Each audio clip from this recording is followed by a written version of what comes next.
All Hey guys, right. this is Connie McIver, Threcast episode 4. I am here with Jaafar. He is a new friend of mine on Twitter. He is Lebanese and he is very smart. Um, Please introduce yourself, Jaafar. All right. I mean, what is there to say? Yeah, I go by Jafar, at least on Twitter and on Telegram anyway. That's how most white nationalists come to know me. Yeah. Um, I guess what's there to say? I think we bonded over rational science, so that's Yeah, yeah. an obvious common point there. But then, besides that, it's radical right-wing politics and um, what else is there to mention? I'm really big into technology. My profession is computer engineering, so it's what I do. And really big into Linux, open source. Um, I mean, mm, not Yeah, sure what Linux is else to say good. besides that. Yeah, I'm Lebanese. I'm Syrian, which is a little unusual in our circles. So Hmm. that's usually a point of interest for most people who meet me. So there you go. Yeah. I go to a lot of people think that white nationalism is just purely white guys. It's not entirely true. You go to meetups and it's like you meet like Chinese people, Uzbekistani people. Um, I've got a friend, she's Korean, and she supports what we do. I've even got Hmm. some black friends that support what we do. Yeah, yeah, that's not too surprising. I mean, honestly, to be fair, I mean, it's white nationalism. It's in the name. It's kind of understandable that it's going to be like 99% white. And it's Mhm. not to say that like I'm, quote unquote, a white nationalist because I'm not white myself, Yeah. but I support it. That's the thing. So, Yeah, and so, I support nationalism all over the world, right? Just mhm, for pragmatic, practical purposes. I think that we should support people that, have the same interests as us. And mhm, even if we don't agree on religion or race or anything like that, um, it's kind of like what Vladimir Putin says. He says, I'm not your friend. I represent the interests of the Russian people, right? And so, right. that's kind of the way I think about it. Um, Yeah, I I guess the agree. only I guess the only nationalism we don't support is probably Israel's. Yeah, well, I mean, it's Yeah. it's hard to call it nationalism, honestly. Like Zionism is it's more complex than that. It's Yeah. like a lot of the time, like of course it depends on who you ask, but for a lot of people, it's ethno religion. Yeah. Yeah. So it's like and so they start to think of the Israelis as a kind of a monolithic people. Hmm. Um, but I've kind of started coming around to it being almost equally an ideological thing Yeah. because Yeah. the thing is, like, even among the Israelis, over half of them, I think, are from the Middle East. Hmm. And what you realize is that, of course, ethnicity is one thing, and I think that's how they solidify their bonds. It's like they start out by identifying each other as Jews, and then they start to intermingle, and then they become their own kind of group. Yeah. They self isolate or whatever. But I think that on some level, ideology.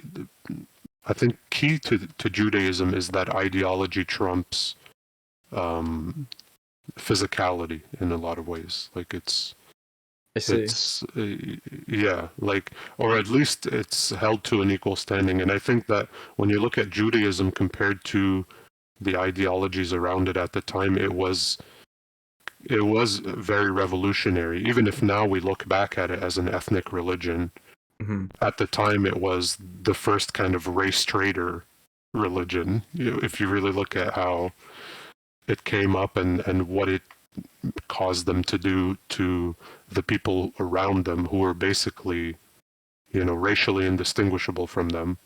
Yeah, yeah, But yeah, they still isolated, So it's it's more complex than calling it nationalism, I think. But yeah, it's true. I see. And on the thing you were saying about like supporting other nationalists, I agree. And a lot of people, um, how would I put this?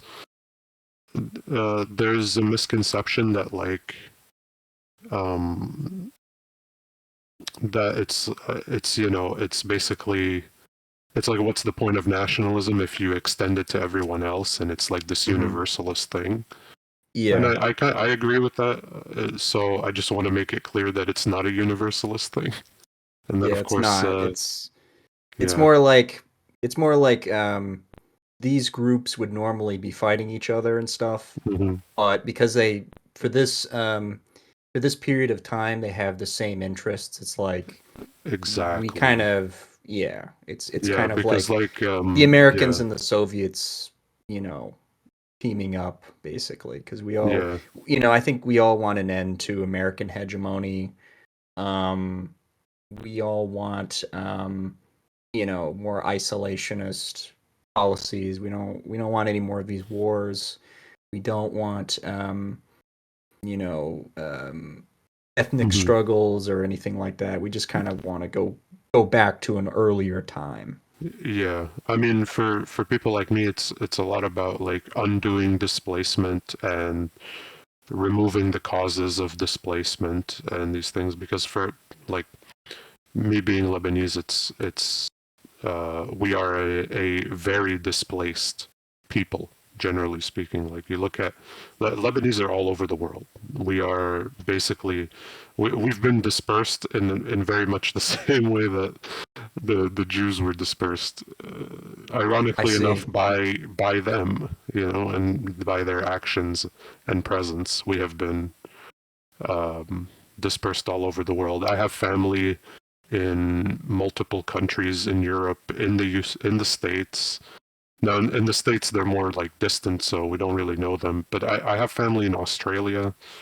Like, it's yeah, we are everywhere, and it's what I want is for that to be reversed because Yeah. it's um but at the same time, it's like, it's understandable why it happened. Hmm. We just need to be better, because the Yeah. thing is, the reason these things happen is because conditions get worse over there for whatever reason, war, conflict, what have you. And instead of fixing the country, or trying to make things work, the gate is open. The door to the west is open, so people just go through it. They just Hmm. abandon the place. And of course, it doesn't help that there's so much there's so much pressure from the top, from Yeah. the people who are really in charge of the US. There's so much pressure that prevents some of these countries from actually functioning. Yeah. So yeah, so that's like, it is in our white nationalism is like in our mutual interest, Hmm. in a lot of ways, as long as it also includes an opposition to um, foreign aid to Israel Yeah. and things like that. Because some white nationalists, they don't, uh, Yeah. like they Some of them support Israel. yeah, that's the thing. It's like, it's kind of weird. Me and Thultide have like I have like a love-hate relationship with that guy. Yeah. Because like, I agree with so much of what he says, including like the opposition to third worldism, because he takes like a Darwinian approach to his Yeah. nationalism. He really thinks that like, deep down, all of these groups are like competing for survival. So Yeah. so like, his But kind conclusion is that of. like, if you open the door for a brown person, that's like third worldism, basically. that's Yeah. that's his that's It's basically. But like, I understand where sentiment comes Yeah. from that he has, and he blocked me for being brown, Oh, basically, that's like stupid. on Twitter. But at the same time, it's like, yeah, you have to realize that we do have a common enemy in this. It's Yeah, not just it's. because, yeah, and I that mean, that takes precedence, you know. you look Uh, at Palestine before and after, these cleansings. I mean, they would do that to us. They would do this to anyone. yeah, So yeah, nationalists all over the world, you gotta recognize these people. Uh, these are some of the most um, hyper-racial people in existence. Okay, these people. You think that you know, Hitler. Hitler was an ultranationalist. These people have a hmm religion. These people have a yeah. religion that says that Mhm. you are dogs, that you are nothing. Well, Okay, that's read the the thing. Torah. It's the culture, it's everything. The For them, it's all baked into the pie. You know, Yeah, if you look at like nationalist Germany, it was kind of a novel thing even for the German people.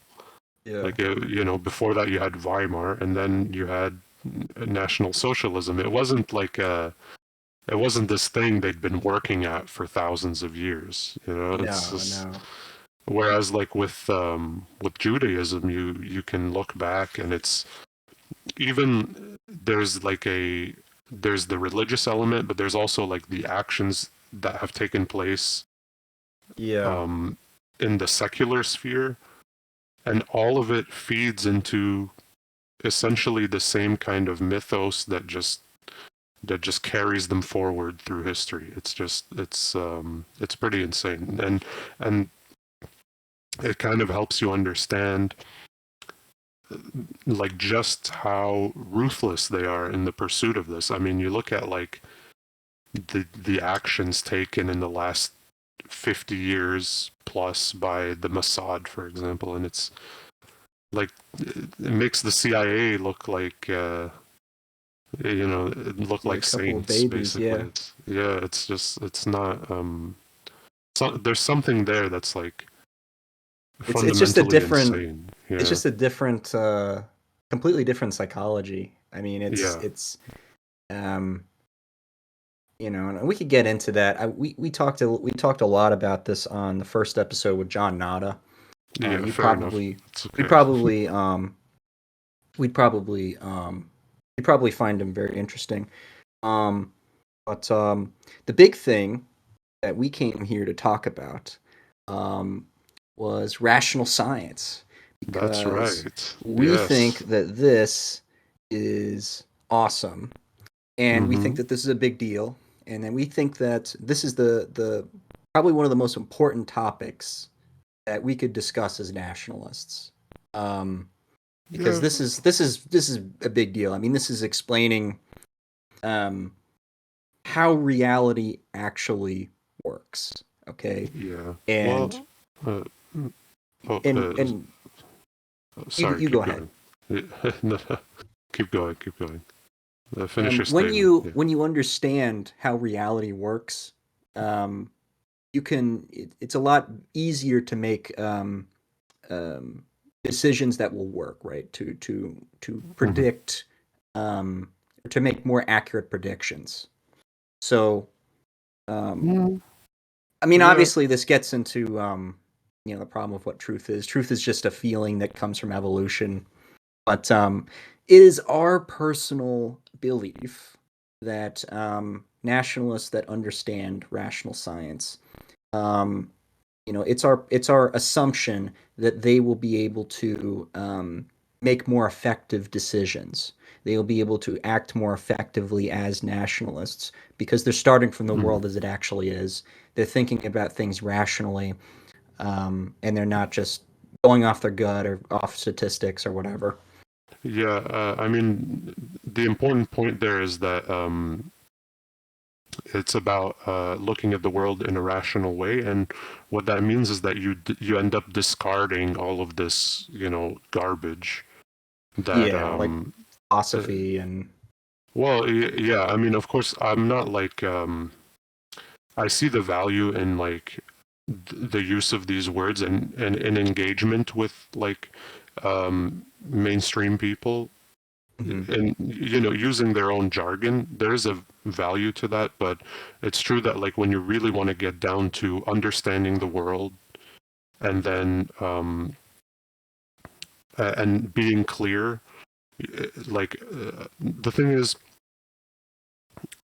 you can't understand the world if you can't visualize what your you know what your theory is talking about. Like you need it to make sense. You need things to make Yeah. sense. And um, the issue now is that a lot of people they posit these theories where the causality is all wrong. It's like self-contradicting. These are like you need to start from um, consistent definitions. All of these principles that are included in rational science. And um, I Yeah. mean, what would be the best way to kind of summarize my point? Is that yeah? I mean, it's as you said. Understanding the world leads to better decision making, and it also kind of tells you. It's also like a gateway to higher agency in the world. Hmm. I mean, when you realize um, that it's not like a mystical thing. When you demystify the world, you're less afraid of it in a lot of Hmm. ways. You stop being like held up by these kind of because when you don't understand, Apparitions. yeah, because when you don't understand something, it becomes very intimidating. It's like a fog, and Yeah. you can't really walk into it confidently. But when you start to demystify the world and you start to understand mechanisms, that's when um, that's when like the because confidence isn't real. It's all about confidence is just assurance of self when you're doing something, and that can Yeah. really only come from understanding where you're going. Everything else is just faking it, basically. So like real confidence comes from understanding, and understanding can only come from rational consideration, at least Yeah. in the Yeah. RSM view of things. Yeah. And in the RSM view of things, science is not supposed to be useful, but it can be useful and very useful to nationalists. Mm-hmm. I have been using it to explain lots of different subjects like homosexuality, um, different, you know, laying some foundations for psychology. That's what I've been doing with it. Mm-hmm. Bill Gaede, of course, he doesn't really have an interest in psychology. He would actually, I think he would call that philosophy, although the physics philosophy distinction is like one of the only things that gives me confusion about rational science. Everything else I understand. Yeah. Um, Well, it's I think the physics philosophy distinction is really it's what you're discussing. So it's what differs there is the subjects. So when you're doing physics, you're doing objects in motion, mhm. and when you're doing philosophy, you're doing like people. Um, so when you really break it down, it's still objects in motion, but the difference is like he just changes kind of the frame of view. In philosophy, it's about like reasons for why people do things. So, Yeah. because if you just say, "Oh, this happened because this person did something," it doesn't really tell you the whole story. So, the idea of Hmm. philosophy is that you can also refer to what was going on in their head Yeah. as The only a problem I as had a with that cause. is that when I tried to define what purposes and reasons like actually means, Hmm. the only way I can interpret it like was it's something in motion because thought is something that's moving, and I guess what he's Well, trying to say is yeah. that when you're talking about when you're doing physics, the answer to the explanation, right, the conclusion, it's going to be an object, whereas the answer, the conclusion of the explanation in philosophy, it's going to be a concept. So in physics, you would ask, "What broke my window?" And the answer would be a brick, right? Hmm. Whereas in philosophy, it's like, why did this guy attack me? And the answer is because he was sad. Sad, that's a concept, right? That's Right. Yeah, I but get I what you mean. Yeah, that's a way of looking at it that I hadn't considered, but it's yeah, but that's very I mean, interesting. I, I'm really gonna have to talk to Bill about this. I offered to talk to Bill about it. You know, Yeah, but or I mean, anyways, we could always figure it out with time because I'm still yeah, kind of it's I haven't there's written still things down yet. Yeah. yeah, there's still things that need to be worked out. I mean, Hmm. it's not a system that you can really learn right away, Yeah. unless it's been worded in a really effective way. So, like, for example, one concept that I couldn't understand for a very long time was when he was talking about truth and observation, how that's not scientific. Hmm. And I finally realized what he was saying, and I could now say it in a clearer, more effective way, which he's saying Hmm. that truth is a feeling that basically comes from evolution or from a process of trial and error. And Yeah. so, Well, I could give you my take on it because it took me a while to understand that as well, but for me, what helped was I read Fat Fist on Hub Pages. mhm, Great guy, very abrasive presentation in the text, but he is. But when you really break it down, he has some of the best content in relation to this. His writing is brilliant. But the thing with truth, it's because you have to think of thought as a three-step process, basically, like the way that most people think. So it basically starts with experience, like you have a record of experiences in your head, and then after that is when reason begins. You look at like you look at your record of experiences, and then you try to derive from it the concepts, mhm, conceptualization, and then explanation. And then what happens is you posit many different explanations, because mhm, that's the thing when we have like limited perception, right? So we can only see a certain portion of what's going on, and so you could come up with many explanations that are rational and satisfactory for the given phenomena, and then after that is when religion basically happens, where yeah, you have your rational mechanisms, and then you put them through these axioms, a theory of truth, which is how most people work it out. So that could be empiricism, or it could be rationalism, or it could be any number of theories of truth. A lot of people have like more than one, and then they prioritize. But that's like going into the weeds of it. Um, and basically from there, you pick out one explanation, and that's the explanation you go with. Like mhm, when you start to assert yourself on the world. Because yeah, and you need all three, and belief is especially important for action, because mhm, you can't just act on explanation. I mean, it can inform your actions, but it doesn't drive them. What mhm. drives them is conviction. I see, I see. Yeah, yeah. So and truth is like the most consistent definition of truth is that which is in accordance with reality. And reality is basically a collection of facts that you already have. And accordance can only be established through the eyes of an agent. So there's like a comparison that has to be made there. You have to see something, or you have to be witness to a proposition, which is usually how truth, like what we Mhm, qualify with truth adjectives, like true, untrue. It's usually a proposition. You have to look at that, you have to look at reality, and then you have to see if it matches your view of reality, which yeah, which that's usually, it's a collection of prior truths, basically. It's just like a Jenga tower of truths, Yeah, um, yeah.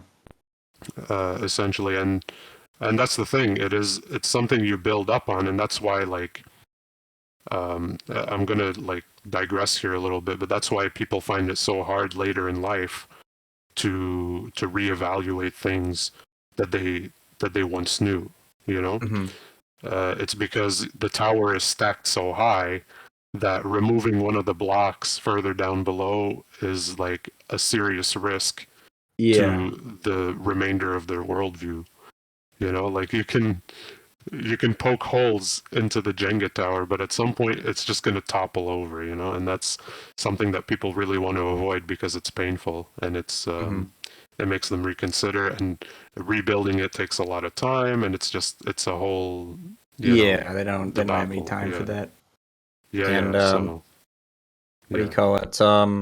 One thing I've noticed is that the people that really take an interest to rational science, they're all Hmm. nationalists. So like J.F. Garapi, Michael Huttner, otherwise known as Apollonian Germ. There's me. Hmm. There's you. There is what's his name? Oh, wait, I don't think there's another person. But there's a few people I've met that are like I don't remember their names, but Yeah. most of these people are nationalists, and I think that's just because Hmm. nationalists they're looking for new ideas, and Right. they kind of need rational science because this is kind of it's very helpful, right? It's very Hmm. helpful in determining how to properly talk about something so that they don't you know um, Well, make stupid statements. yeah, I agree. And the thing with rational science is that it's a worldview that is, maybe we don't realize this, but I realize this while thinking about it. It's a way of seeing the world that, because we talk about how like ancient peoples would have seen the world, but it's the way that we do rational science now is only really possible because of all of the paradigms that humanity has gone through, like, Yeah. basically since the scientific revolution. Because the thing is, conceptualization, when you think about it, it kind of requires an observation of the world. Of course, that doesn't mean that that science becomes subjective, because you can do science, even in relation to scenarios that never happened or that are fictitious. You Mhm. can still do science there. Like the process itself is objective, but when we're trying to rationally explain reality, we're basing it on our observation of reality. And the thing with the empirical method is that it is very detailed observation, Mhm. so you don't get to a theory of atoms without very thoroughly observing, chemical processes, or, the world in general. Mhm. And so we have like our own atomic theory in RSM. That's possible because we have atomic theory, it's Yeah. it's so I see it as, so you said it was novel.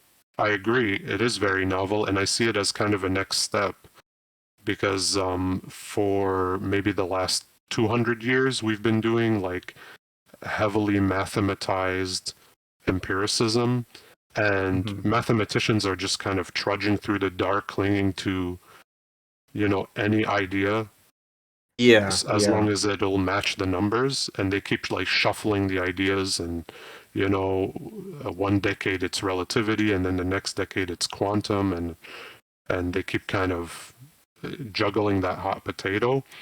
I think the answer to that is rational science, and that's Mhm. it's kind of inevitable in a way. I mean, at some point, someone's gonna. I also think that AI kind of plays into this, because AI compiles all of human knowledge, and in rational science, we rely on the kind of vast library of like thinking that's been done before to come up with consistent, Yes. unambiguous definitions. So I Hmm. think that it's basically inevitable when they look back at the entire history of like scientific achievement, they're going to realize that there is like they're going to realize where the overlap is in the usage of words and in the application of concepts. Hmm. And once they realize that there is a consistent definition for the word object, for example, Yes. across that you can look at basically most theories that have ever been posited, and you can apply that and you realize that the common thing with the use of the word object is that which has shape, and that Yes. like there's basically that is basically the most consistent way of defining that word. Hmm. They're going to realize this about so many different concepts, and so they're going to be left with something that maybe if it's not explicitly RSM, it's going to be pretty freaking close. Yeah, You I know, don't think they'll ever. I personally don't think they'll adopt, full on Gaedian rational science. I don't think they'll do that because, yeah. and I've written about this. Um, People, I don't think that people want to understand, and the reason why I say that is because when you understand how something actually works, you can't project creatively onto it. You can't fill Hmm. in the blanks with whatever kind of fantasy you want it to. And the reason why I do not think that rational science will ever be accepted in our society, our current society, is because it is extremely anti-liberal. It is. I know it's not supposed to be political, but it has it kind of shatters a lot of the myths about human progress and liberalism. Like it's a view that says that we're going to run out of transistor space, and Hmm. that deflates the secular religion that keeps people going. Okay, and so I do not think that that the establishment of this society will ever allow Bill Gates' ideas to flourish. And that's why I Yeah. think that uh, while while while I'm sure that Gady does not like his ideas being associated with politics because he's an apolitical thinker, what I will say to Bill is that um, we're the type of people that will keep your ideas burning well after you're gone. Okay, because we actually kind of need these ideas, and so it's yeah. possible that in some sort of future society, um, we could instantiate these ideas into the institutions of whatever you know Hmm. regime that we happen to control. Um, and so I actually wrote an essay about this on my blog Threblog, and it's called the political future of rational science. Let's see. Well, the way I see it is it's always going to be a very radical, for, I mean, at least for a long time, it's going to be a very radical belief system, which is why it attracts people like ourselves and people Yeah. like Germ. It's because you also have to realize that nationalism and seeking the truth about the world, these are two kind of mindsets that are going to overlap on some level. And the thing is, um, it's not just that it's because nationalism and truth seeking overlap. It's because these are basically the only, like, nationalism and maybe being right wing to a looser in a looser sense is the only way to really be a truth seeker. Um, like, because being a leftist just puts you at such like diametric odds with reality. It's so reliant on like the denial of like what's real. So there's just no. It's not just that it's less likely. That's basically it. It makes it like incredibly unlikely for a leftist to come to rational science. It's just not. I see. Um, it's just not going to be like if they do, it's not going to be a very natural transition. Like when you're right wing, you think about things like naturalism. You know, the Yeah. idea of like, and you think about evolution, natural selection. These are things which are like deeply uncomfortable for leftists. Yeah.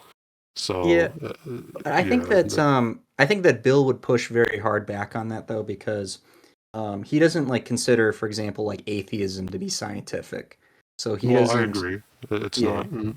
But But the thing is, you have to separate atheism from like recognizing that God is an irrational idea, because you yeah. can recognize that and still believe in it.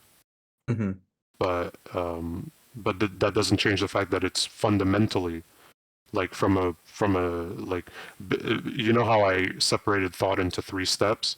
Yeah. like like the fact that God is irrational happens before you even get to the part where you Yeah. determine what you believe. So it's that's why he says like atheism is unscientific. It's because it's past the point of reason, and it's onto the part where you're actually separating your hypotheses into true and untrue. It's Yeah. I guess the yeah. way that I would phrase it is that nationalism, you know, under the definitions that Bill has laid out, nationalism is politics or religion.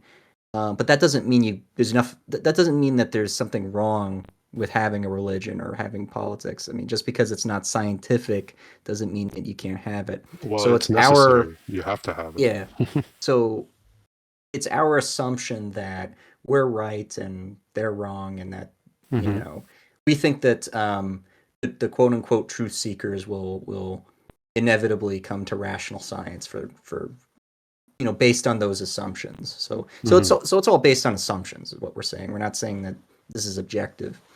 Um, but yeah, I've written a lot about rational science. I have published the first. I published a or multiple different versions of a draft on creative writing that utilizes rational science. So I've been applying rational science to psychology and by extension the arts, and it's made it's made making things so much less intimidating, and it's given me a level of control that is kind of spooky because I can um, one of the sections in the book I talk about um, the quality that's called life when you're reading like a certain novel or something. You say that, oh, this has like a quality of life to it. There's a real spirit of life to it. And Oh, yeah. I applied Bill's definition of life. He One of the definitions that he used, besides an object that resists the force of gravity, is unpredictable motion. And I realized, oh, this is um, and I could Hmm. find examples of this where it's like, oh, you're writing about a ghetto or something, you're writing about a bad neighborhood, and you write something unexpected, but that's also congruent with um, like what could possibly like be there or what would likely be there. So you would write about like a ghetto or something, and you'd write that like a garter snake crossed the street, and that adds a sense of life. That adds to that Hmm. feeling of life um, to that description. And it's the same thing with dialogue. You talk about lifelike dialogue or dialogue that has life to it. What you're talking about is dialogue that has some unpredictable elements to it. Hmm. So, like a character makes an odd gesture that you didn't expect, or your character has like some weird, almost contradictory, um, you know, personality, right? Like, where you have this like really tough guy, and it's like there's like a short description of him. He has like a collection of like I don't know, like doll parts or something, right? Hmm. So um, you see how like now that you understand what that life feeling, life quality is, you can now replicate it, and you can replicate it in a multitude of different situations. Um, so it's really a big deal, I think, with regards to art. I mean, I think this is uh, what will allow artists to like finally understand the craft and not have to um, read all these scam crummy books that don't explain anything. Yeah, maybe. The thing is that um, certainly I can see it helping in the sense that because the definitions become so well, the definitions becomes consistent, and they're not like um, because basically when the definitions are inconsistent, you're essentially just rambling nothing. That's what happens. Like when people, when I talk to people and they just start spewing like word salad. Yeah, Yeah. 99% of speech is word salad because no one defines what the hell they're talking about.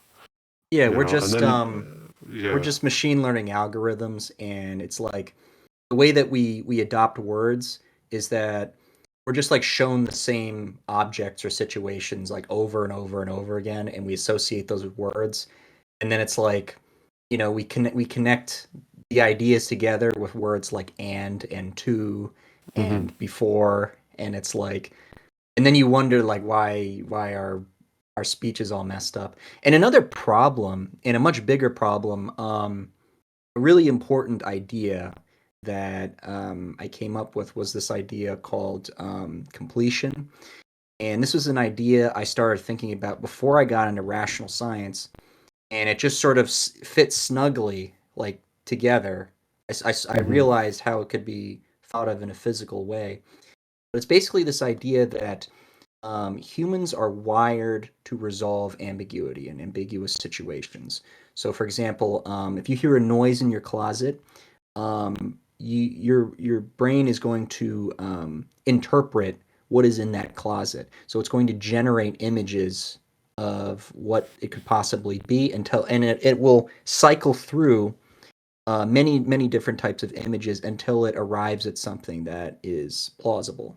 So maybe it starts thinking about a zombie or I don't know, Hmm. a monster or something, and it rules those out, and it starts to narrow down to a range of subject matter. And that's what completion is. And the thing is about completion is that it allows people to have extreme confidence in supernatural and irrational phenomena. So Thomas Aquinas can make a nonsensical statement like, existence is the actuality of an essence. A completely Yeah. nonsensical statement, you Okay. know. And it's like your brain starts generating images, and you generate Mhm. enough images that a few of them feel good, right? And um, so that's like a big thing to keep in mind. And Yeah. it's actually a technique that you can control with regards to making art. I mean, all art is about exploiting that process. So if you notice, like all the greatest works of art utilize ambiguity and ambiguous elements, Yeah. like No, that's a very Shakespeare and interesting idea. That like you start from like you don't have perception, like you have a very partial perception, like the sound of the closet or whatever, and then the process of elimination to getting to a cogent explanation. I like that idea because it makes you realize that a lot of people just kind of stop halfway and yeah, they just whatever they come up with, that's the idea. That's what. But that also speaks to kind of limits of intelligence. hmm, Like people, not just their unwillingness, but also their incapacity to go all the way to yeah, really break it down. And yeah. Bill has yeah. defined intelligence as basically memory. He thinks it's your ability to memorize things, and I think I actually agree with that because it's like when you're solving some sort of cognitive problem, it Hmm. relies upon like memorizing a whole bunch of different things all at once. And it's like, Yeah. so like when you're talking to somebody that's like a normie or like just can't get it, like it's like they just keep forgetting what you've been saying to them. It's like they can't follow Hmm. like the Yeah, it's logic like to how it. many variables you can keep track of all at once. If we're talking like sheer brain processing power, Mm. When I think about IQ, for example, that's essentially so I think calling it memory is a little ambiguous, or not ambiguous, but like it's an overly big tent. Yeah, It's a specific kind of memory, you know. I But I see. mean, I guess they kind of correlate with each other because I'm thinking like long term versus short term. Hmm. And of course, I don't think of myself as a genius or anything, but I have like fairly good long term memory. Like I have a very good long term memory actually. But like I would say that my short to mid term, like my brain processing power is like it's high, but it's not that high. You know, I see. it's good enough to do like math on a graduate level, but which is that's Oh, better I'm than a very lot bad of at people. math. But hmm I'm very bad at math. I hate it. Can't stand it. yeah, but it's like but there are people that are like insanely gifted in that area specifically. You Yeah. know.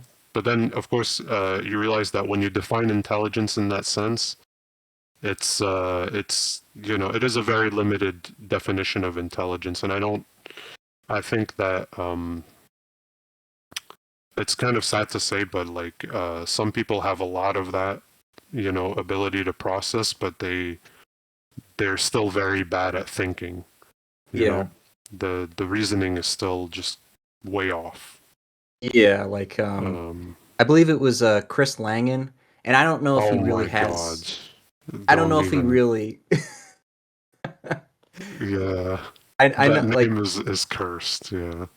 I don't know if it's true that he has the world's highest IQ. I don't just trust somebody because they claim or they had a test or. Yeah, But I mean, personally, I don't care. I yeah, just think he's wrong. Like that's it. yeah. Period. The theory of it's And completely irrational. yeah, no, I mean the guy. That's exactly actually what I was thinking about when I said that like processing power isn't everything. This Yeah, is what I'm talking about because you could have a 200 IQ. But that no amount of IQ, no amount of evidence is going to help to support an idea that fundamentally does not make sense. hmm, That's the thing. Like that's the thing. People um, really need to reevaluate their metric, yeah, and how they measure like the potency of an idea because yeah, as you say, like Chris Langan is a perfect example. Now I mean, he could be high IQ. I think he's intelligent. I've heard him speak. Like he speaks like at least on a graduate level. So that's but yeah, he something. strikes me as very smart. Like he's Yeah, yeah. he's Um, very unusual too. yeah, yeah. The thing is like that's not. And also the fact that he advertises it everywhere he Yeah, goes, like that gives credence to. Like for me, if I was 200 IQ, I wouldn't tell anybody. yeah, I wouldn't. I would never say that. Like I would never think to use my so-called measured intelligence as like some kind of means to market my idea. Yeah, Maybe to yeah, market myself to an idiot, which is unfortunately like I feel like that's in some way what he's doing. Like it's the high IQ claims get clicks and people yeah, will think he's credible and they'll buy his stuff. I think on some level there's a marketing aspect to it, but to me that like just that actually reduces your credibility in my yeah, mind, and certainly grants no favors to the rationality of your ideas. And yeah. it figures he's like a creationist, whack job. Hmm. Well, not a whack job, but he's a creationist, and Yeah, he believes this, nonsensical. He's trying to like he's doing the classic, mathematical physics, trying to harmonize all these different theories, and it's like there's something. I think it's a thing of personality. Yeah, That yeah, there's something fundamentally not just irrational but like conformist, yeah. I see. where it doesn't seem to cross his mind that the entire thing could be wrong for a certain set of reasons, for maybe a set of reasons that he wouldn't have considered before. There's a lack of creativity, there's a lack of willingness to challenge, um, and that's the thing. That's why, like, even though that's why it goes back to the thing about nationalism and RSM. It's because like being a radically political figure, like Hmm. we are, also opens you up to these more radical considerations on more fundamental issues like I mean, physics. And just look at Bill himself. I mean, he went to jail for communism. yeah, he's crazy, but I love it. He's in a good way. In a good way. Yeah, He's yeah. he's We love Bill. El Crazy Che. That's Uh, right. that's right, and he's a fascinating guy, and that's the thing. Like when He's a you're, really funny person too. yeah, Like when yeah. he was talking about the extinction of man, and I think his son or something showed him like some anime show, and he started talking about One Piece. Oh, is that Thought that right? was so. I thought that was so funny. I What, clipped that. I put it on my channel. I thought it was so funny. oh, I remember you shared a video. I think it was it you or was it there was this other guy on Twitter who's like he's like obsessed with Samaria and like Oh, um that guy. yeah You know, I have a Hagaz. theory. I think I know who that is. I think that, and I guess that, nobody watches this podcast, so I can say this. I think that's an alt account by Germ. Oh, you think so? I do. I do think it is. Yeah, it could be. I don't That's know, my man. conspiracy theory. That's Okay. just a game theory. Okay, fair enough. I mean, you know, knowing both him and Germ, unless he's like an incredibly good actor, I don't know, man. I don't know. The thing is that I've known Germ for a long time, but I haven't known this guy for a long time, so I don't know. I don't know. I'd have to look into that. That's very interesting. But anyway, I think it was either you or him who shared a video like a year ago of Bill, and it was I think it was he ragging on religion or something along those lines, and it was just absolutely hilarious. The his demeanor is just Yeah, oh, I think it was a video on Big Bang, I and think he it's oh yeah, the what was it? It said the Big Bang, nothing happened, and then there was nothing or something like that. oh yeah, yeah, That was something along funny. those lines. It's just brilliant. The thing I like most about Bill is that even though he basically like won the game, he basically like figured out reality. It's hmm like he's a very unpretentious person. Like Yeah, he doesn't try to like look smart. Like he doesn't like no, isn't like try and to he doesn't try to like present himself as like an authority. It's like, mhm. you know, he's sitting around with his with you know drinking liquor or whatever, Yeah, drinking he's mate. drinking mate. Yeah. Yeah, uh, that's funny. You know, mate yeah, is a big thing in Lebanon too. it is. Yeah, funnily enough, the Lebanese Argentines brought it back. Oh They my went to god. Argentina during the Ottoman era, Well, and then that's really interesting. yeah, yeah, people have You been know, migrating out of that region for a long time, I've been especially planning to Christians. study. I've been planning to study Lebanon. I don't know like that much about it. Like I know there's a lot of like, you know, ethnic conflict that happened there. Like it was some hmm sort of multiracial society. Yeah, Um, it's not a multiracial society, no. It's multi-confessional, meaning a lot of religious I groups. see.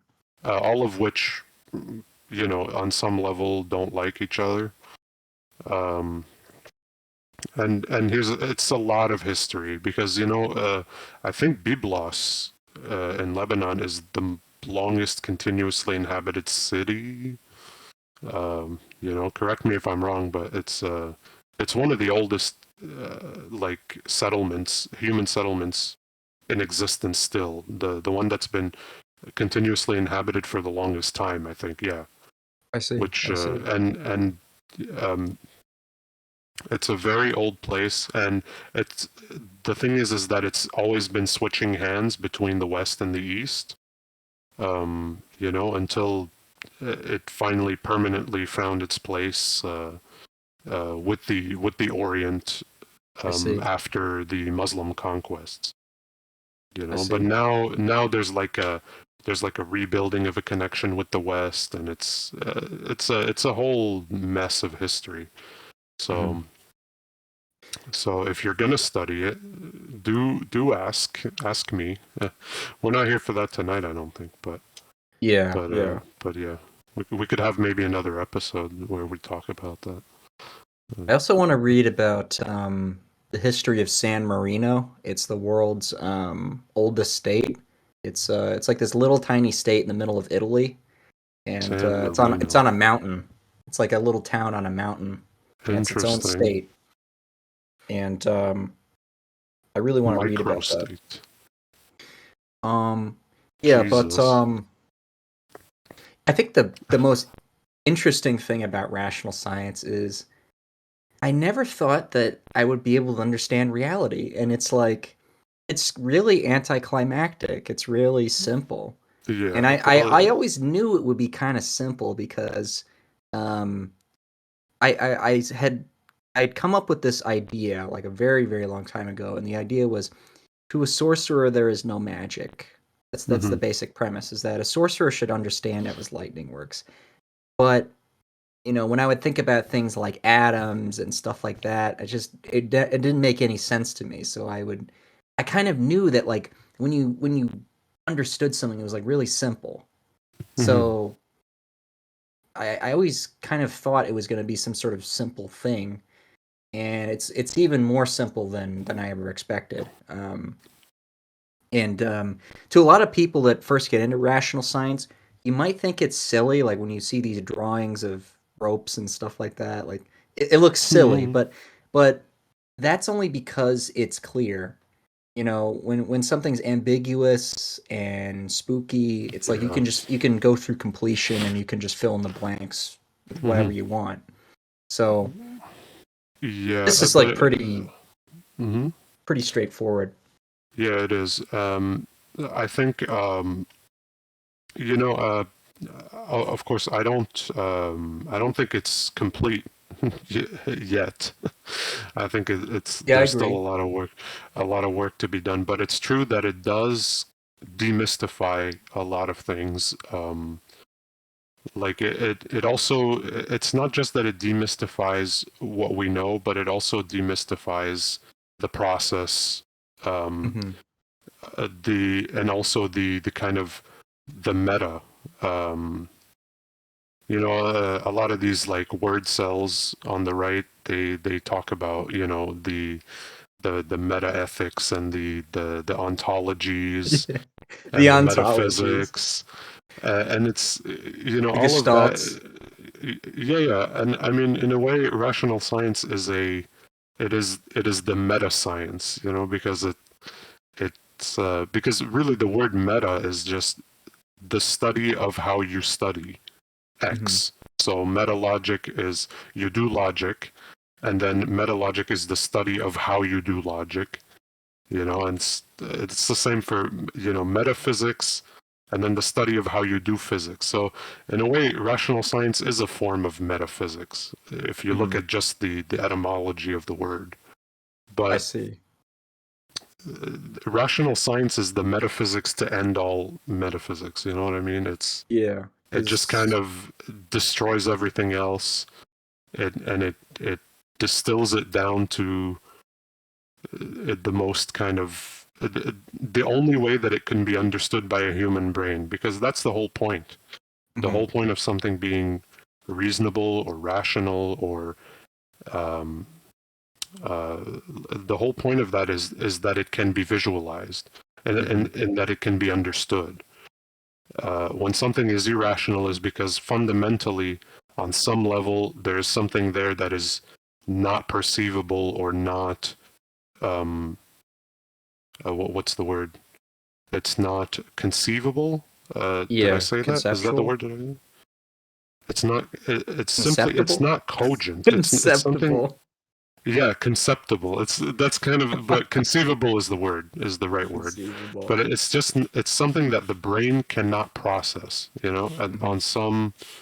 At some point in the theory, if the theory is on the overall irrational, that means that at some point the concept stops making sense.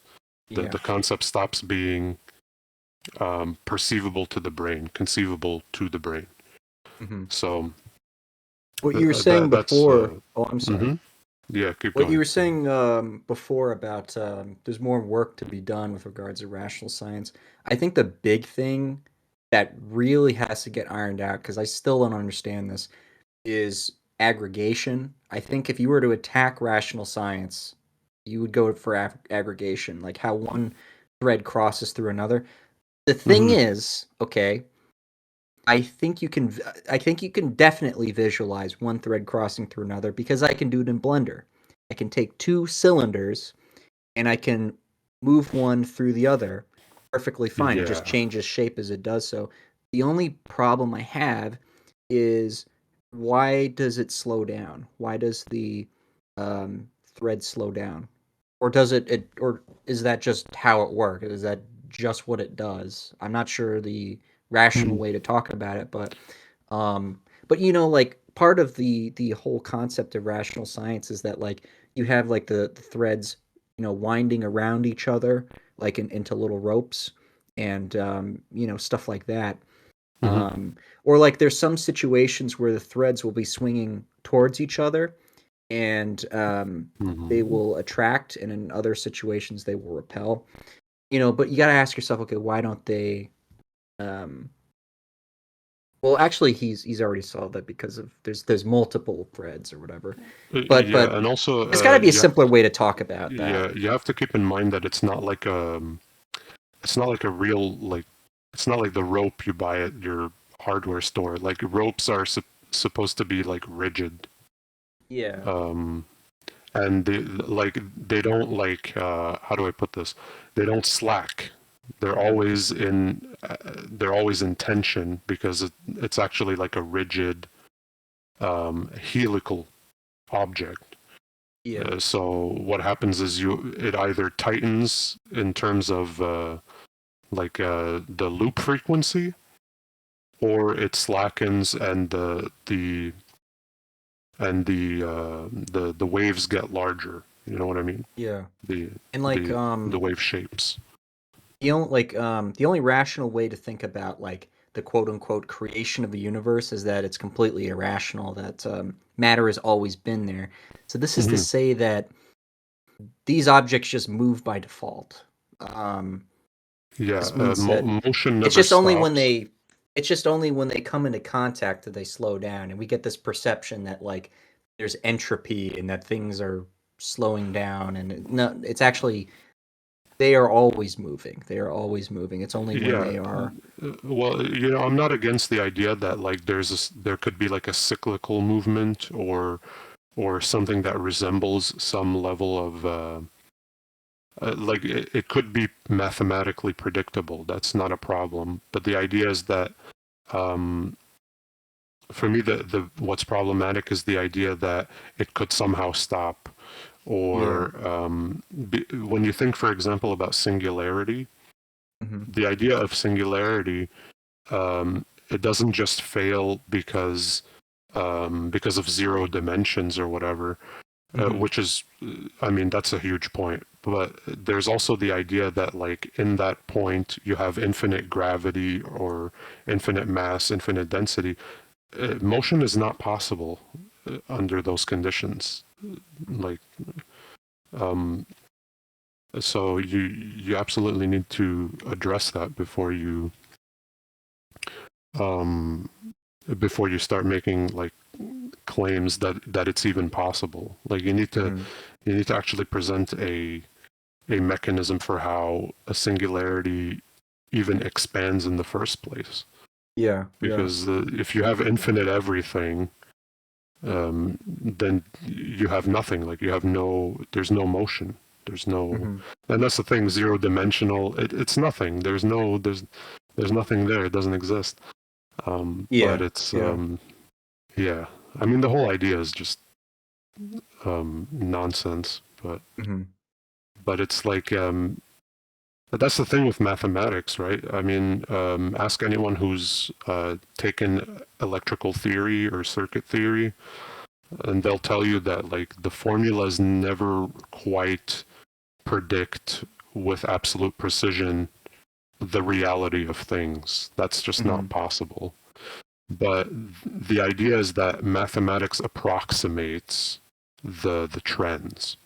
Hmm. So mathematics will tell you the general look of something, but it can't actually give you the absolute precise value of it because it's not real. It's Hmm. conceptual. It's ideal.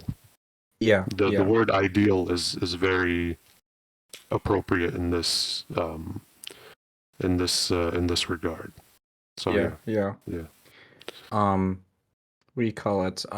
Speaking of which, I define the word perfect when you're talking about ideal. I define the word Mm-hmm. perfect because in my book I actually defend perfectionism as an artistic philosophy, and I define perfect as basically just a feeling. It's a feeling of where it's when one is satisfied with no objections. Mm-hmm. So on that basis, I can kind of resolve that.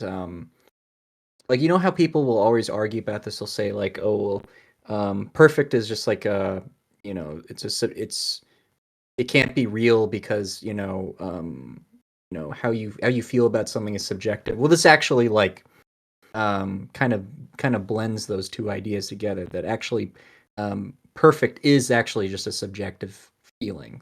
That's all it could Mm-hmm. ever be. And Well, there's no like yeah, platonic form or unattainable abstraction called perfect. Perfect is right. just a feeling. Yeah, that's. I don't disagree. I think, well, perfection in the thing is that to deem something to be perfect is like I don't. I find it hard to pin it down to an actual like the. It's kind of like the concept absolute. You know, it's Yeah. like um. I think it's one of those concepts that just can never really apply to anything if you actually take the conventional definition of I it. think So, I think what happens is that people look at like geometry and they get mhm, really strong feelings about it, and then they go, "Oh, this is perfect." And it's like they think, "Oh, well, perfect is something mathematical because they have strong feelings about like shapes lining up." And mhm. it's like all that's happening is a shape is lining up. It doesn't mean like all you're saying is that you feel like really good when the shapes are like aligned in a certain way. So Yeah, I there's think something to so. that idea. I Yeah. think that's interesting. So I think I'll think about that. so I mean perfection is like one of the most hated ideas in modern Western society. That something could be good or better than another thing, and Hmm. so they always try to attack it with all these abstractions. But it's actually just really simple. It's just like when you create something that has like a really powerful feeling to it. And so if Hmm. you um, make art in a way that accounts for that first and foremost, for your feelings first and foremost, and not on the subject matter or anything like else like that. Just the straight on feelings and getting them just right. Um, I think that produces much better art than like Yeah.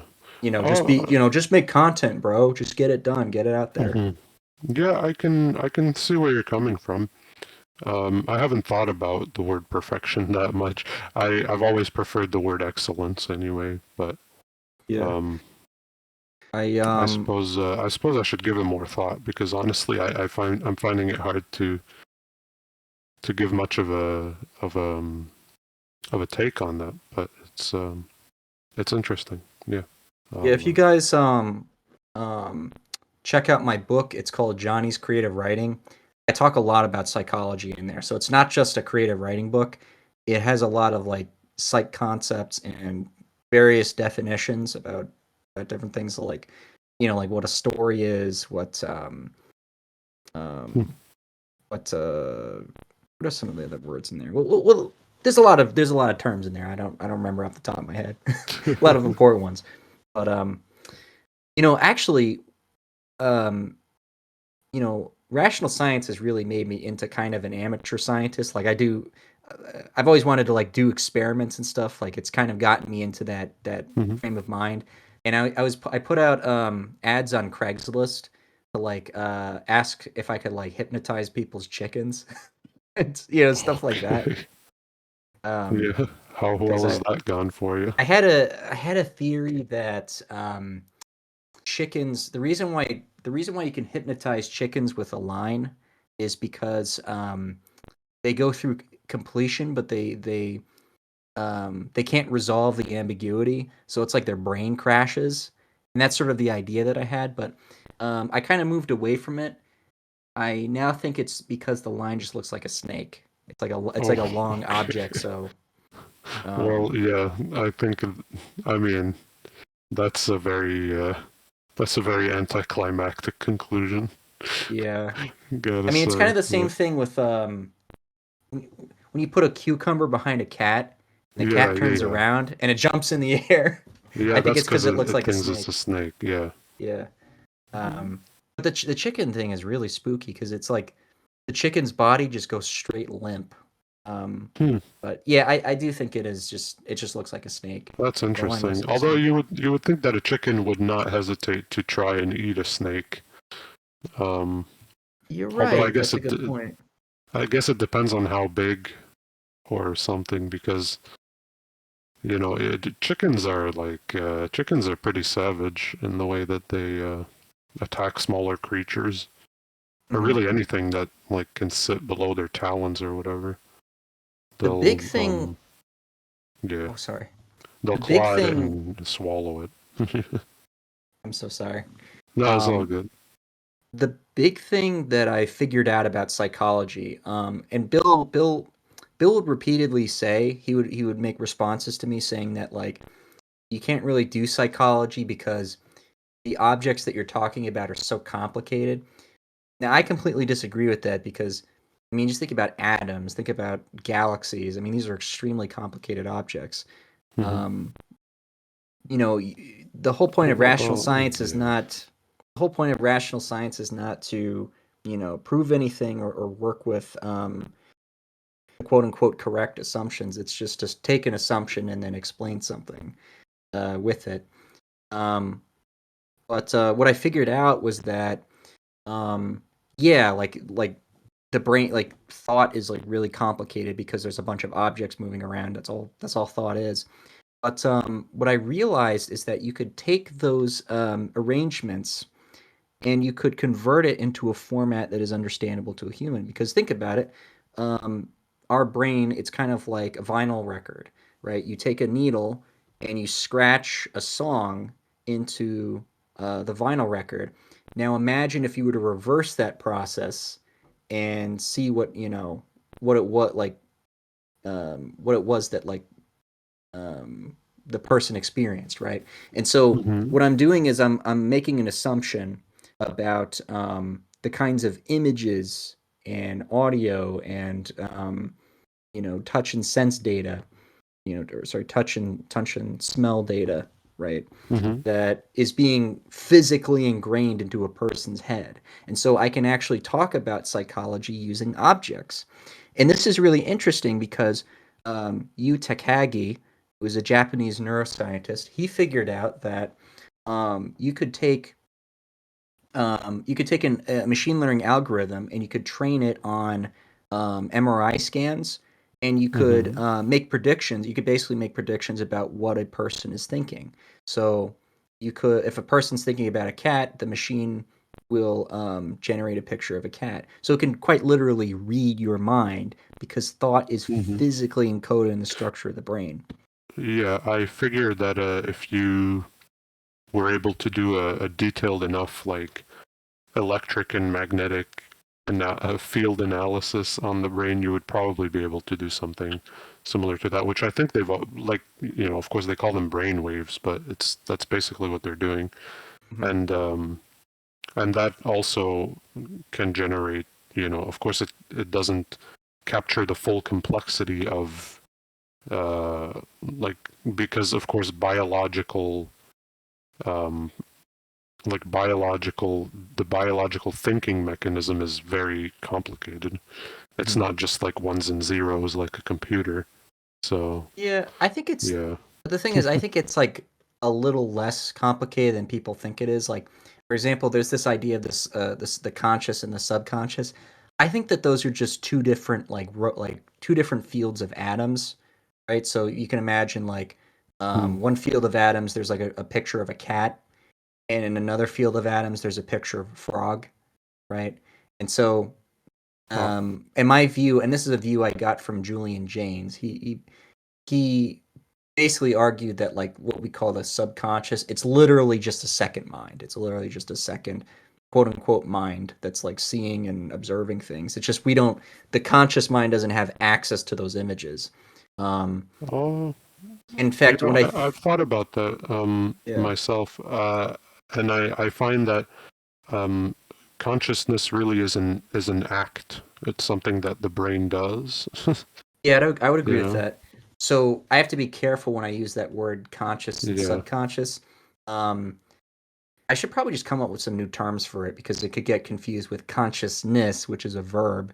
Um, Hmm. but it's like, I guess we could just call them fields, right? So in the front field one, which what we typically call the conscious, and then there's field two, which um, there may be like a few more fields, obviously. One controlling the legs, one controlling, um, you know, Yeah. the arms and sex and stuff like that. Um, but psychology, I mean, it's just so much easier now. Now I'm thinking about with objects, and like one of the things I figured out was that like, and this is pretty obvious, but um, sexual attraction. Hmm. We are attracted to every part of a woman's body, not just breasts, buttocks. We find the ears attractive, we find the eyes attractive, the feet, legs. I mean, the whole thing, everything that we can visually see on a woman. And this is to say that there are images physically ingrained from birth inside of our heads, inside of our brains, um, that when you see a woman that like matches this template, um, we get attracted. So that's sort of like how like attraction works. Like see how much like simpler that is than like thinking vaguely about chemicals or whatever. Like it's like the Mm, images just match, right? yeah, okay. I mean, I'd want to know more about what the thought process was that led you to that conclusion, because it's interesting. But Well, part of the thought process was realizing that like I was basically like thinking a lot about like fetishes and stuff like that. And one of the things I realized, this is actually something that was pointed out on r/$1,000,000 extreme by a user, that women wear clothing that segments the body, and so it highlights certain features. And what I mhm, realized was that like a lot of his clothing was highlighting innocuous features, and it was making them extremely attractive. So, for example, women that wear chokers, or they have like mid-length hair, it like mhm, highlights the thinness of the neck, right? Or when women wear like nail polish, it makes their hands and feet more attractive, because it like highlights certain shapes. Um, and then you have like earrings; they highlight like the earlobe. um, stuff like that. Girls Interesting. get they get their like eyebrows done in like a geometric sort of way. Skin lightening. There's what do you call it, like blush, stuff like that. Hmm. Waist hygienes or crop tops. Crop tops actually like highlight what they The highlight is navel. like they highlight not just the navel, but they also highlight the general like the broad shape of like the breasts, like not like a Hmm. detailed view, but like a broad like a blocked outline. Um, Right. so stuff like that. And what I realized is that like all these features have sexual weight to them, um, I except for see. Yeah. except for stuff you can't see, like her liver, her Yeah. intestines. Yeah. I get None of it. that stuff's attractive. Um, so you see how Hmm. like rational science kind of gives me the confidence to like talk about this and not and Yeah. it's and it I not think that sounding retarded. the none. I think that ties in also to a lot of stuff that I've heard said by. Well, I think about someone like Spherage, Yes, who, Verge. Yeah. and not just him, but like also people who are Darwinists, people who think in a more like evolutionary sense. One thing you realize is that, of course, and this is like common knowledge, but when you're selecting for a mate, obviously you're looking for things that are indicative of good health, Hmm. indicative of good genetics, basically, Yeah. and so of course, um, every part of a woman has weight in that sense, so it's only natural to be looking on some level for that. Of course, it's not like nothing is equal there, but it's but like sometimes I've wondered, it's like, okay, why do people obsess over these innocuous body parts? And you realize that in a lot of cases, these things, it's not just about like the proximity of signals. Like they have this theory for like foot fetishes or whatever, but it's also because like some of these things can be indicative of good health, you know. Yeah. So yeah, I understand it, and of course you have your idea of the template. I think also with regards to attraction that um, I think there's something to the idea that parents instill in children, um, like early in life or like through kind of exposure, they instill a kind of instinctive sense of how relationships ought to be. Hmm. You know, it's of course because the thing is, people separate nature from nurture.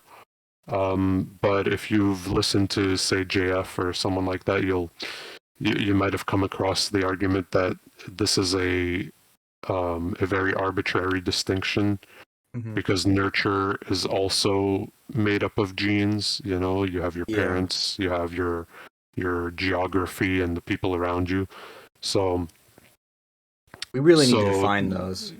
yeah. So to me, the idea of for sexuality, I've had this idea that part of that is determined by your family environment in childhood, and I wouldn't be the first to make that assumption, but I think Hmm. it's rather rare to hear someone make it outside of, say, psychology.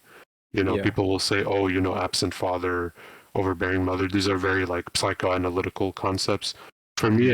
it's more like, for example, when a lioness teaches her children to hunt, for Yeah. example, and what happens is that like if you take that animal and raise it in captivity, well, it has serious trouble, Yeah, I um, agree. uh, you know, actually acting out what we would think of as, instinctive. Like it should know this stuff, but it doesn't Hmm. because it wasn't raised by another member of its species and it wasn't shown or it has never really experienced so I think for at least this is a novel idea that or at least I think it's a little novel that I'm bringing in, is that sexuality, some of it has to be taught, and that the reason that a lot more children nowadays are turning out, to be sexually deviant is because the connection between parents and children is severely diminished I compared to see. what it was like a century ago, uh, because of public schooling, Hmm. and also because of like absent fathers, and also if you go back to just the inception of like the modern work life separation lifestyle, Yeah. um, that kind of thing where the at least one of the parents isn't at home most of the time, Hmm. like that is again a very unnatural way to live, and it's a very novel way to live, and it's a very dependent on civilization, and of course, so that's why you see like that sexual deviancy has been exacerbated by modernity. I think that has to do with like the just generally unnatural lifestyle. Yeah, Um, I came to a similar conclusion about Calhoun's experiments. I know that Gaede thinks it's a dysgenic phenomenon. I actually mhm. don't think so. I think it is it's and I'm using this word science in a scientific way, not in a moral sense. I think it's just the animals were abused, and so uh, they just they kept abusing each other, and yeah, that's the interesting. circumstances it was just a very unnatural environment to put them in, and it's like Calhoun was thinking, well, they've got water, they've got food, they've got mates, they've got waste disposal. We control for disease, so it should be totally. This is a totally controlled environment. Like this, there Yeah, it's shouldn't be paradise.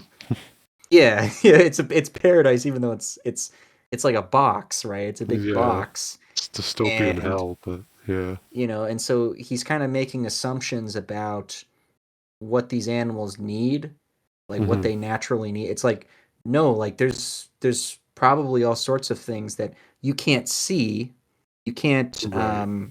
you can't even necessarily like conceptualize.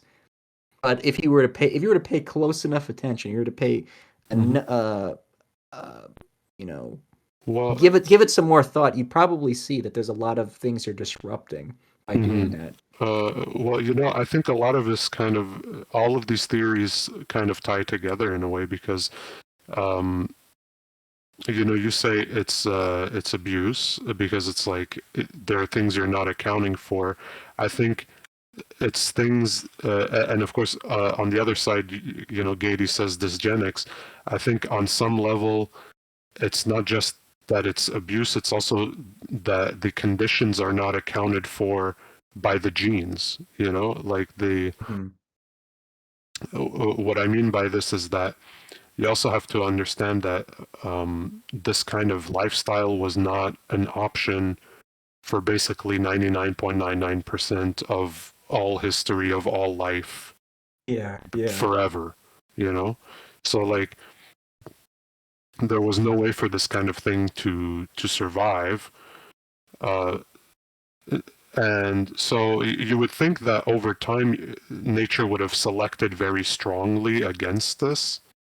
But I Mhm. think what could have also happened is that nature got by on just encoding towards heterosexuality, but not strictly against sexual deviancy. Mhm. So Mhm. what that means is that, like, in the right conditions, you're still vulnerable to deviancy. Yeah. Under the right circumstances, your genetics have not encoded against it strongly. Mhm. Mhm. And so from if you take it in that sense, one might actually make the argument that it's a good thing that these things are being exacerbated because what's going to happen is that they're going to be um, selected against. Yeah. So that's another way of looking at it, and it's I find it interesting, and Yeah, I mean all it. of these, It you only know, takes 6 generations to domesticate foxes.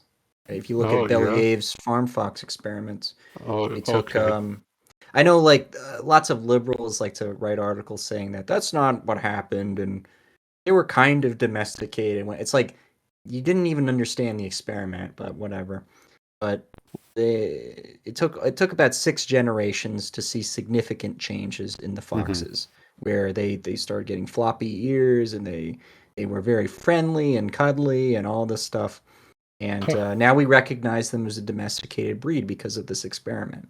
Um, it great. was a result of that experiment, that new breed. hmm Well, the domestication is like it's just accelerated, like selection. It's not Hmm. natural selection. It's quite the opposite, Yeah. but it's selection nonetheless, and it works the same way. But because it's being done meticulously by an intelligent agent, of course it's a lot more rapid and efficient. At the same time, though, it like breaks equilibrium with nature. So what Hmm. happens is that it's like it has to either be perpetuated, um, like basically instead of nature being the environment, you become the environment. So you have to keep the new species going, or it just dies because Yeah. yeah, yeah. So it's the same thing with like chickens and cows and all the others, Yeah. Yeah. cattle. It's all the same. Like it's rapid evolution, and it's but it's also like it breaks equilibrium with nature. That's a Yeah. mathematical thing, and it's what that means is that when you let go and you let nature take the reins again, it's gonna rubber band back to